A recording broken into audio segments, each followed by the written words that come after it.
बिस्मिल्लाहिर्रहमानिर्रहीम। एक नई वीडियो के साथ आपकी खिदमत में आदाब और अस्सलाम वालेकुम। जी हाँ, आज हम बात करेंगे दहशतगर्दी के ऊपर। आपको मालूम है कि 1970 को लाहौर में एक बम धमाका होता है, और बम धमाका में एक पाकिस्तान की एक अहम मरकजी शख्सियात मौलाना अल्लामा एहसान लाई ज़हीर और मौलाना अल्लामा हबीबुर रहमान जरदानी रहमतुल्लाह अलैह जख्मी हो जाते हैं। जरदानी साहब तो पाकिस्तान में शहीद हो जाते हैं और इसको दस्ती हो जाते हैं और वहां जो है भगदड़ मच जाती है। अच्छा, इन टाइम के ऊपर जब अलामा साहब डाइस के ऊपर पहुंचते हैं तो उस वक्त बम धमाका होता है, और ये बम जो है वो जो अपना गुलाब के जो फूलों का गुलदस्ता रखा जाता है उसके अंदर छुपाया गया था।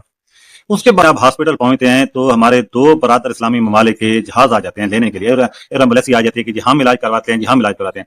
लेकिन पूरा फाल जो है वो अल्लामा खालिद ज़हीर शहीद को सऊदी अरेबिया ले जाता है, और रियाद में ना वो इलाज होता है। वहां पे उनको आफत होती है कि उनको अमेरिका भेजा जाए, लेकिन वो इनकार कर देते हैं अमेरिका जाने का। और उसके बाद आप क्या कहते हैं कि वहीं पे शहीद हो जाते हैं, और शहीद होने के बाद जन्नतुल बकी में दफन होते हैं। ये पाकिस्तान की तारीख में पहला बम धमाका था या ओरिजिनल दहशतगर्दी थी जिसमें डायरेक्टली अलामा साहब को हिट किया गया। अच्छा, अलामा साहब को हिट करने के पीछे जहां बहुत से दूसरी वजूहात थी, उनमें एक अहम वजूहात भी थी जिसमें जमात मिर्रैया कादियान उसका बहुत ज्यादा भी हाथ हो सकता था। क्योंकि अलामा साहब ने जिंदगी में न सिर्फ पाकिस्तान में उन्होंने ना इनके ऊपर क्या मुनाजरे किए और इनके तहरीरी तौर पर उनके ना मज़ामीन थे उनका जवाब लिखा, बल्कि उन्होंने मिर्रैयत के ऊपर अरबी में जरायद में न सिर्फ मज़ामीन लिखे बल्कि अरबी में उन्होंने मुख्तलिफ कुतब भी लिखी, और ये कुतब उन्होंने बाकायदा तौर पर बलाद में छपवाई भी, जिसकी वजह से ना अब एक अहम जो शक है। और उसके बाद जो है पाकिस्तान में एक दहशतगर्दी का लामुतनाही सिलसिला जो है चल चुका है। अभी तक जो है हजारों की तादाद में सिक्योरिटी फोर्सेज और लाखों की तादाद में जो है वो आम पाकिस्तानी जो है वो शहीद भी हो चुके हैं और अपना जो है आजाद जो है उससे माजूर भी हो चुके हैं। लेकिन हम आज यादा करेंगे कि पाकिस्तान में फिरका वाराना वारियत भी रही, बैरम फसादात भी रहा, लेकिन इसके बावजूद भी एक ऐसी तंजीम भी है जो आज तक बिल्कुल महफूज भी रही है, और ये बिल्कुल बदमाशी और दहशतगर्दी करते भी रहे हैं। जी हाँ, तो पूरे ही मुसलमानों को अगर हमने इकट्ठा करके अपना मती बनाना है तो कोई ऐसा मुद्दई नबूवत जो है खड़ा किया जाए जो जिहाद की मनसूखी का हुक्म दे।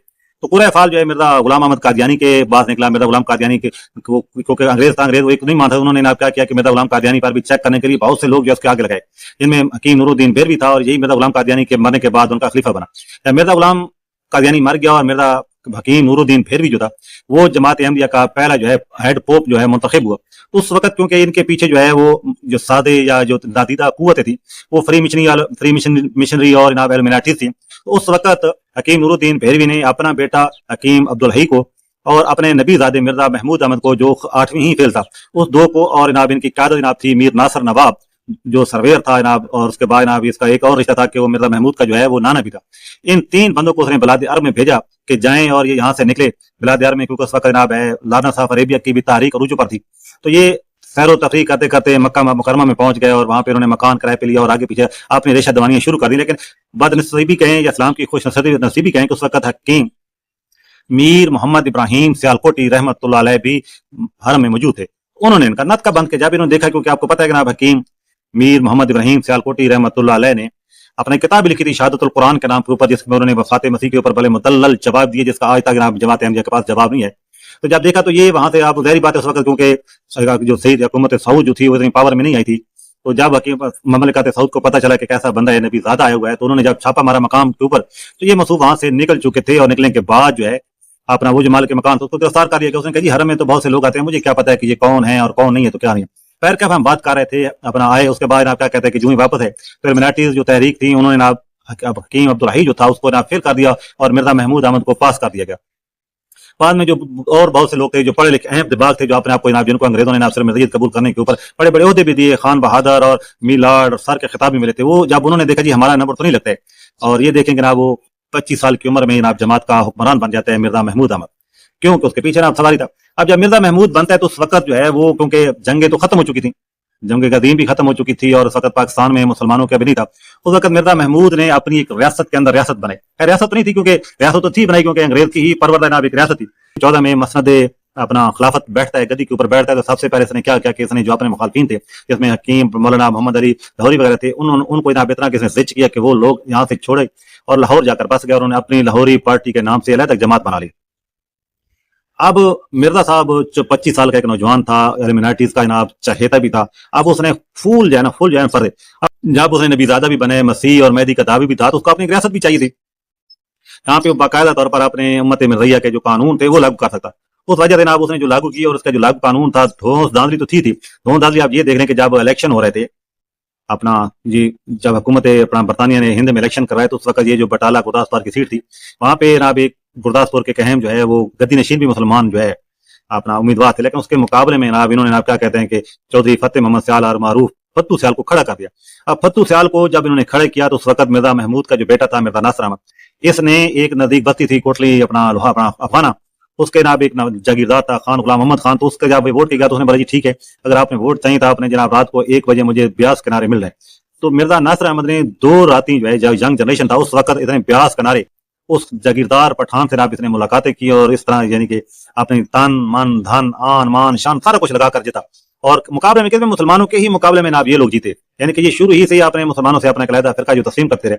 तो उस वक्त जो धौंस मजलिस हिजबुल्लाह के नाम से तंजीम बनाई उसने, जिसमें जनाब जो आकू की जंग था, आप जिसने बूढ़ों में जनाब अपना धौंस मारने के सबसे पहले क्या क्या मजलिस हिजबुल्लाह के नाम से तंजीम बनाई और तंजीम में 50 साल से उम्र 50 साल की उम्र से जो जैद उम्र थे उस हर बंदे को इसमें मेंबर बनाया और यूं जो है बुजुर्गों को इसने काबू कर लिया। काबू करने के बाद इसने ऑल इंडिया मरकजी नेशनल लीग बनाई, जिसका सरबराह जी चौधरी जफरुल्लाह खान को जो भाई था जफरुल्लाह सादुल्लाह खान उसको बनाई, क्योंकि उधर से ऑल इंडिया मुस्लिम लीग आ गई। तो इन्होंने ये किया उसको छोड़ के, क्योंकि उसके बाद ये दूसरी जंग अजीम में भी आपको इन्होंने अच्छी खासी भर्ती दी, इन्होंने अहमदिया कोर बनाई। अब अहमदिया कोर जनाब बनाई, अहमदिया कोर एक ऐसी जमात थी जो हर सुबह कादियान में बाकायदा तौर पर तालीम इस्लाम का जो ग्राउंड था वहां पे परेड करती थी। तो उसमें जनाब हर मेंबर को जनाब क्या कहते हैं कि लठ ब्रदर था, यानी कि उसको जनाब ये डंडा चलाना, या जिसको पंजाबी में लठ कहते हैं, सोटा जो है डंडा ये चलाना। उसके बाद जनाब क्या कहते हैं को गुलैल बाजी निशाना बाजी ये उस चीज को सिखाई जाए। इसके अपने ही मखसूस कोड वर्ड थे जिस आम बंदे को नहीं पता चलता था। ये बकायदा इनकी मखसूस वर्दी थी और जनाब बिल्कुल जैसा आम फौजी हैं जिसके मुताबिक जनाब ये परेड भी करती थी। और इसी परेड थे जनाब क्या मिर्जा महमूद अहमद जो है ये बैरून मुल्क दौरे से वापस आता है, तो इस तरह एक जनाब सरकारी रियासती जो मेहमान होता है मुल्की सरबराह जो वापस आते हैं तो उस तरह जनाब ये आप उनसे गार्ड ऑफ ऑनर भी लिया करता था। 29 में अंजमन इस्लामियान कादियान इन्होंने नाब कादियान के नवा में नाब एक जलसा रखा जिसमें मौलाना सनाउल्लाह नसरी और बटाला और गुरदासपुर से नाब करदनवा से उलमाए कराम बैठाए। अब होता क्या कि ना वो जलसा बना लिया। इस रात को क्या करते हैं कि मिर्जा नासिर अहमद जो इनका तीसरा खलीफा था, उस वक्त जो है एमजिया कोर और फरकान बटालियन जो थी उस वक्त जब तक क्योंकि महमूद अहमद की गिरफ्त मजबूत हो चुकी थी, जिसने नाब मजलिस अंसारुल्लाह मलक खुदाम अहमदिया उसके बाद नाब लजना मानुल्लाह नासात अहमदिया मुख्तलिफ तंजीमें ये बना चुके थे। तो उसके बाद नाब इसने क्या किया कि मिर्जा नासिर अहमद नाब और नाब वो जो अजीज भामी था उसके साथ नाब इन्होंने रात को नाब हल्ला बोल दिया अपना जलसा के ऊपर नाब हल्ला बोलने के बाद जो उनकी कनाती थी उन्होंने उखाड़ दी, जो रस्से थी वो काट दिए, जो लैंप थी वो उन्होंने तोड़ दिए। तोड़ने के बाद नाब लड़ाई होगी। लड़ाई होने में नाब मौलाना मोहम्मद इब्राहिम जो बटालवी थे वो जख्मी भी हो गया और कुछ मुसलमान भी जख्मी, और इनमें नाब एक मुसलमान शिरका जो था वो जख्म किताब ना लाता हुआ शहीद भी हो गया। तो फिर बैठ कर जनाब गवर्नमेंट ने उसके अलावा पुलिस आ गई, पर्चा कर दिया। जो जनाब थे मोटे मोटे जहाँ मिल रही थे उनको बचा लिया गया और जो तिगड़ पसिगड़ मिल रही थे उनके साथ पर्चा भी दिया, उनको सजाएं भी हो गई। ये इनकी पहली जो है दहशतगर्दी जो थी 1929 में कादियान में थी। दूसरी जो है दहशतगर्दी ये थी कि उस वक्त एक मशहूर मारूफ जनाब मिर्ज़ाई मुबल्लिग रहे जी अब्दुल करीम साहब, अच्छा उनके कोई इख्तिलाफात हो गए अपना हकीम अपने इनके जो थे मिर्जा महमूद अहमद थे। मिर्जा महमूद के जब हुए तो उन्होंने बाकायदा तौर पर एक महाज खोला मिर्जा महमूद अहमद के खिलाफ, और उन्होंने बाकायदा तौर पर कोई अपना रिसाला भी छापे जिसका नाम उन्होंने रखा मुबैला, और बाकायदा ऊपर मुबैले का चैलेंज भी दिया। और ये रिसाला खासतौर पर कादियान के जो बैर था उसमें इतना मशहूर हुआ कि इस बंदे का नाम ही अब जब उसने ललकारना और कादियान के अंदर जब ललकारना शुरू किया और एक ऐसे शहर के अंदर जहाँ पे सिर्फ तोती ही एक मिर्जा महमूद अहमद का चलता था, यहाँ के अंदर कोई कारोबार जो है उसको कारोबार नहीं करता था जब तक जनाब क्या कहते हैं कि वो रसीद ना ले लेता, मंजूरी ना लेता कि मिर्जा महमूद अहमद है, तो वहाँ पे ललकारना शुरू हो गया। तो इन्होंने क्या किया कि एक रात अपनी नाब जो दहशतगर्द तंजीम थी उसको हुक्म दिया कि नाब ये जो अब्दुल करीम मुबैला है इसको बीवी बच्चों घर बार समेत जला दिया जाए। अब यहाँ पे जो महफिल होती है, महफिल होने के बाद आप ये देखें कि नाब फैसला क्या होता है कि नाब रात के ठीक 12 बजे जो है इनके घर को जला दिया जाए। अब जलाने का ना फैसला हो गया। अब मैं ज़ाहिर बात है कि अब ये किसी तरीके से, क्योंकि उस वक्त मिर्जा महमूद अहमद जो था उसकी एक बीवी जो था वो हकीम नूरुद्दीन भेरवी की जनाब जो शहजादी थी मतलब जिसका नाम था, अब किसी तरह से खबर जो है वो हकीम नूरुद्दीन भेरवी की बेगम तक पहुंच जाती है। अब जहां से एक अहम सवाल यह था कि अगर मिर्जा गुलाम अहमद कादियानी सच्चा होता तो हकीम नूरुद्दीन भेरवी जो है उसके बीवी और बच्चे जो थे वो भी ना मिर्जा गुलाम अहमद कादियानी को नहीं मानते थे।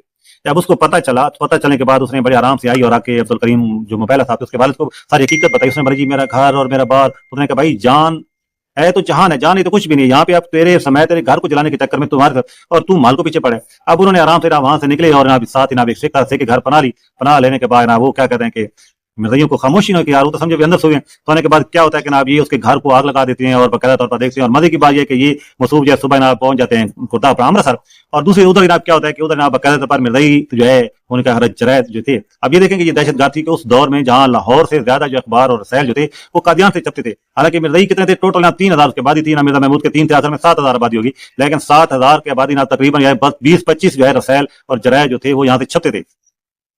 عبد الکریم جو ہے وہ جناب آ کے واپس جب اس میں بعد میں جناب پتہ چلا تو کیا کہتے ہیں کہ ہونا ہو اور کیا کرتا تھا کرنے کے بعد کیا ہوتا ہے کسی طرح سے جناب بعد کا بعد میں جناب وہ جو ان کے تھے جناب مصری عبد الرحمان اور وہ جو جناب دوسرا مصری عبد الرحمان ہو گیا کے اوپر جناب انہوں نے حملہ کرایا. حملہ کرانے کے بعد اچھا اس میں بھی جناب ایک بندہ مر جاتا ہے, 2 زخمی ہو جاتے ہیں. یہ دہشت گردی تھی. دہشت گردی کے بعد جناب 1942 میں جناب کیونکہ اب ایک اور اہم جو واقعہ ہے 1942 کا واقعہ ہے. 1942 میں کیونکہ مرزا محمود جو تھا یہ گرمیوں میں ڈلہوزی جو ایک شپا تھا سیرگاہ ٹھنڈا مقام تھا وہاں پہ چلا جاتا. پولیس کو پوچھ گچھ کرنی تھی تو وہ وہاں پہ آ گئی. آپ ظاہری بات ہے نبی زادے نے آپ کیا کہتے ہیں کہ اس نے باقاعدہ آتشی اسلحہ نکالی. آتشی اسلحہ نکالنے کے بعد اس کی پوری یعنی کہ پولیس کو بھی انہوں نے ڈرایا اور دھمکانے کے بعد جناب گیٹ آؤٹ کر دیا گیا.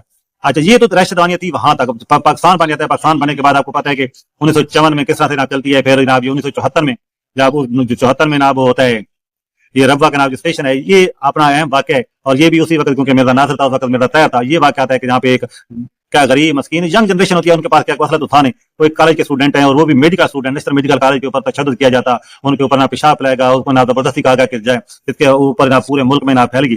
پھیلنے کے بعد جو اہم بات ہے وہ یہ ہے جو اپنا کمیشن ہے تو وہ لکھتے ہیں کہ جب ہم گئے جب ربوہ میں تو پورا ربوہ میں مرزا غلام محمد قادیانی ان کے خلفاء کی تصاویر تو تھیں. قائد اعظم اور محمد اقبال کی تصویر کوئی بھی نہیں تھی. حتیٰ کہ پورے ربوہ میں کہیں پہ بھی پاکستان کا پرچم نہیں لہرا رہا تھا. اگر ایک لہرا رہا تھا تو وہی احمدیت اور وہ بھی کہاں پہ کثر خلافت کے اوپر لہرا رہا تھا. یہ حالات تھی. وہ جب میرا اپنا کمیشن جو تھا وہ گیا چوکی کے اوپر. چوکی پوچھا انہوں نے خالی پیپر دکھا دیا. انہوں نے ہاں جی کیا ہے. میں کہا جی یہاں پہ ان کا اپنا سسٹم ہے ہم تو نہیں دکھا سکتے. ہمارے پاس تو کوئی ایسی رواج نہیں ہے کہ یہاں پہ جب ان کے نام جو امور خارجہ اور عمومی کا دفتر کا کیا گیا تو وہاں پہ پتہ چلا کہ جناب آخری حکم جو ہے وہ خلیفہ صاحب کا چلتے. تو یہ ریاست کے اندر جو ہے ریاست بنا کے رکھی ہوئی تھی اور باقاعدہ طور پر فل دہشت گردی کے اوپر تھی. جب 1984 میں جب ہوا اپنا ان کے اوپر سختی ہوئی امتیاز کا دیانت آرڈیننس جاری ہوا. جاری ہونے کے بعد جو ہے مرزا طاہر کو وہاں سے پاکستان سے اب یہ دیکھیں کہ یہ دہشت گردی کی تھی کہ کس طرح سے جناب ایک طرف سے پوری ایجنسیاں جو ہیں وہ لگی ہوئی ہیں پکڑنے کی خاطر. اور یہ مرزا طاہر جو ہے مرزا طاہر باقاعدہ طور پر قافلے کی شکل میں جناب یہ لاہور سے نکلتا ہے. لاہور سے نکلے ان کی اپنی کتاب کیوں کسی اور کی بات نہیں ہے. اپنی ہی کتاب کی دیدہ دلیری دیکھیں کہ یہ یہاں سے اپنا ربوہ سے نکلتا ہے. اور یہ جو لڑائی تو جناب ہے نا لاہور سرگودا روڈ کے پیچھے جناب اس کو مشہور معروف ہے سہیوال روڈ. یہ سہیوال روڈ سے لالیاں سے اور جناب یہ یہاں سے جھنگ اور اس طریقے سے کراچی پہنچ جاتے ہیں. اور کراچی سے جناب یہ پہنچ جاتے ہیں وہاں کے اوپر. اور یہ اس کے بعد جناب باقاعدہ طور پر 22 دن جو ہے یہ اسرائیل میں گزارتا ہے. آپ دوسری طرف یہ دیکھیں کہ یہ خود گزارتا ہے جناب جس کے اوپر جناب یہ کیا کہتے ہیں کہ اس کو نیشنلٹی اور پناہ مل جاتی ہے. پناہ ملنے کے بعد آپ دوسری آ جاتے ہیں. صرف دوسری طرف ہے کہ اسرائیل میں جہاں پہ مسلمانوں کے اوپر جہاں پہ مسجد اقصی کو گرانے کے چکر میں وہاں پہ باقاعدہ طور پر جماعت احمدیہ کو کرمل پہاڑیوں کے اوپر حیفا کے نزدیک 4 ایکڑ زمین اسرائیل نہ صرف اسرائیل نے الاٹ کی ہوئی ہے بلکہ وہاں پہ ان کو لائبریری سکول اور کتب خانہ بھی بنا کر دیے ہوئے. اور نال جناب کیا کہتے ہیں کہ وہ جن کی وہاں پہ مرزا باڑا بنائے گئے جس کے بیت محمود ہے. بیت محمود میں بھی اچھی خاصی امداد جو ہے اسرائیل نے کی ہے. اب ظاہری بات ہے انہوں نے وہاں پہ کیا. پاکستان میں اندر جو ہے موجودہ طور کے اوپر جو چل رہی ہیں اپنا آزادی کی تحریکیں چل رہی ہیں خاص طور پر بلوچستان کا مسئلہ ہے افغانستان کا مسئلہ ہے. ان کے تانے بانے ہم جہاں گھماتے ہیں گھمانے کے بعد یہاں پہ کہاں پہ ملتے ہیں اسرائیل سے جا کر ملتے ہیں. اب اسرائیل میں کون لوگ ہیں جن کا اسرائیل کے ساتھ رابطہ ہے. یہ دہشت گرد ہیں یہ کہاں سے کس طریقے سے جاتے ہیں اپنا اسرائیل پہنچ جاتے ہیں یا اسرائیل ان کے تک کہاں کیسے پہنچتا ہے کون سے. تو صاف بات آتی ہے کیونکہ پچھلے دنوں بھی آپ کیا کہتے ہیں کہ مختلف جو ہیں پاکستان کے صحافی جو ہیں اس چیز کو رپورٹ کر چکے ہیں کہ اس وقت بھی یہ تو بہت زیادہ کہتے ہیں کہ 600 سے قریب جو ہیں قادیانی خواتین جو ہیں وہ اسرائیلی فورسز میں سروس کرتی ہیں. ان لوگوں کے رابطے ہیں اور وہ کرتے ہیں جس میں اہم مثال جو ہے کہ آپ دیکھیں کہ فیصلہ آباد میں جناب ایک معروف ڈاکٹر تھا. ڈاکٹر کو جناب ڈکیتی اور دہشت گردی کے پکڑ کے لے کر جا رہے تھے. کرنے کے بعد آگے جناب ان کی کار جو ہے وہ ٹرک میں اگر ٹکرا جاتی ہے جب یہ زخمی ہوتے ہیں یہ ڈر جاتے ہیں کہ پکڑے. انہوں نے جناب اپنے ہی مرزائی ڈاکٹر کو مروا دیا. مروانے کے بعد کیونکہ ڈاکٹر جو تھا وہ کابل تھا اور 4 مہینے کے بعد پولیس نے بڑی تگ و دو کرنے کے بعد جب پکڑا گیا تو پکڑنے کے بعد پتہ کیا چلا جناب یہ تو خود ان کے دہشت گرد ہیں. جب اس کے بعد جماعت احمدیہ نے اس کو بڑا بڑھا چڑھا کر پیش کیا. پیش کرنے کے بعد جناب یہ ہو گیا وہ ہو گیا یہ ہو گیا وہ ہو گیا. اس کے بعد جناب واقعہ آ جاتا ہے جناب ڈاکٹر مہدی کا. ایک امریکن کینیڈین نیشنلٹی ہوتا ڈاکٹر تھا بڑا قابل صاحب. اس کو جناب کیا کہتے ہیں کہ خدمت کے خلق پر دیا اس نے بڑا خربوں ڈالر کروڑوں خربوں روپے کروڑوں ڈالر انہوں نے دیے جماعت کو کہ جناب فلاں جگہ تھا اس میں اتنی جناب مشینری لائی جائے فلاں چیز لائی جائے یہ لائی جی اتنا جناب بنائے جی. انہوں نے کہا کہ ہم جی بلاک بنا رہے ہیں. وہ بندہ یہاں پہ آ گیا جب آیا تو نہیں. اور جب اس نے جماعت سے پوچھا تو انہوں نے کہا جی نہیں جی ہم تو فلاں جناب کیا دفتری کاروائی جیسا سرخ فیتے ہوتا ہے نا تو جی ہماری وہ فائل چل رہی ہے لیکن اب اس فی الحال سرخ فیتے کی کہہ لے جو منظور ہوتا ہے تو ہم شروع کر دیں گے. اب وہ بندہ جو ہے وہ آ رہا ہے کہاں سے آ رہا ہے جناب ان کا جو ہے وہ بیتی مقبرہ قبرستان ہے نا قبرستان سے دعا کر کے اپنے عقیدہ و کے واپس آ رہا ہے. اس کی بیوی جو ہے بیوی اس کے پیچھے جا رہی ہے آگے اور اہم دہشت گرد آتے ہیں اور آ کر مار دیتے ہیں. مارنے کے بعد جناب کیا ہوتا ہے کہ کیونکہ نیشنلٹی ہوتا ہے جماعت احمدیہ نے اس کو پھول اڑایا. وہ جی یہ ہو گیا وہ ہوتا ہے کہ اسی کی بیوی جو ہے وجیہ سباتی. اچھا مزے کی بات یہ کہ وہ بندہ جو ہے وہ وسیع تھا. وسیع ہونے کے باوجود بھی نہ تو اس کو جناب ربوہ میں دفن کیا گیا جو کہ مشتی مقبرہ کے نام سے قبرستان ہے اور نہ ہی قادیان لے جایا گیا بلکہ اس کی میت کو یہاں سے کینیڈا لیا گیا. وہاں پہ جو مویشیان ہے وہاں پہ دفن کیا گیا تاکہ اس کی ڈیڈ باڈی کو جب میت جائے قبر کو بھی کیش کرایا جا سکے. خدا کی کہانی یہ ہوئی کہ جناب جس وجی سراتی کو ہنی ٹریپ کر کے پھنسایا گیا تھا، اب وہ بندہ جو ہے اس کے بعد جناب کیا کہتے ہیں کہ انہوں نے اسی وجی سراتی کو مار دیا. جب پولیس نے، کیونکہ وہ وجی سراتی بھی نیشنلٹی تھی، جب خود بین الاقوامی طاقتیں جو یورپین اور امریکن ایمبیسیاں جب انوالو ہوئی، سفارتخانے جب انوالو ہوئی، تو پولیس کو بھی مجبوری بن گئی. دوسرے اداروں نے جب جناب بالکل نیوٹرل کی تفتیش کی تو پتہ چلا کہ بعد میں یہ تو خود جماعت احمدیہ جو خود ملوث ہے. اب جہاں تک تو بات ہوتی ہے کہ ٹھیک ہے نا ملوث ہے، لیکن اس کے بعد کیا ہوتا ہے کہ بعد ہوتا یہ ہے کہ جناب اس کا اہم واقعہ جناب انہوں نے لاہور میں دہشت گردی کروا دی. لاہور میں دہشت گردی کے بعد کیا ہوتا ہے، انہوں نے بڑا بڑا ناب کیا، بڑا جب بعد میں پتہ چلا کہ جناب یہ تو لوگ خود کرانے والے ہیں. اب جب ایجنسیوں نے جب یہ دیکھا کہ یہ ہے کہ جناب اب پتہ اب عام جو ہے وہ یہی چلتا ہے کہ جماعت احمدیہ نہ صرف پاکستان میں دہشت گردی کی بنیاد ہے، بلکہ یہ خود لوگوں کو پیسے دے کر بھی اپنے لوگوں کے خلاف دہشت گردی کرواتے ہیں، تاکہ جتنی زیادہ دہشت گردی بندے زخمی تھریٹ ہوں گے اس کے علاوہ یہاں پہ ان کو کیا جائے گا.